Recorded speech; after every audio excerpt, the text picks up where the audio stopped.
Howdy folks, welcome back to some more songs and stories of the Old West.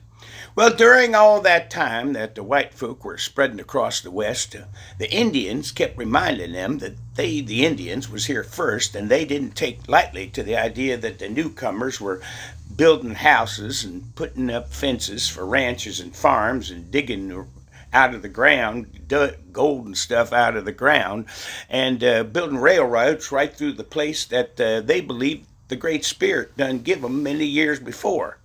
Well, the Indians kept fighting, and every time they would lose a spot of land, the white folks would say, well, we'll give you this other less valuable piece of land, until they found something valuable on that land, and then they took it too, you see. But so they would drive the Indians off that place too, but not without a fight. And the most famous Indian battle of all was fought alongside the Little Bighorn River in Montana. Now, white folks call it Custer's Last Stand. The native people, the Indians, called it a great victory. The most powerful of these tribes were the Sioux and the Hunkpapas, who would produce Sitting Bull and Crazy Horse, and their allies, the Cheyenne of Wyoming and Colorado.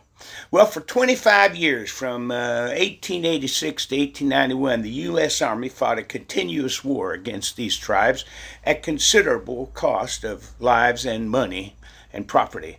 Well, somewhere around 1870, trespassers on the Indian reservation in the Black Hills of South Dakota discovered gold, and soon there was a rush into the territory. The Indians were ordered off the land, but they chose to go on the warpath instead. Now, the Army was commanded by a famous general named George Armstrong Custer. Some say he was crazy. Some say he was brave but headstrong.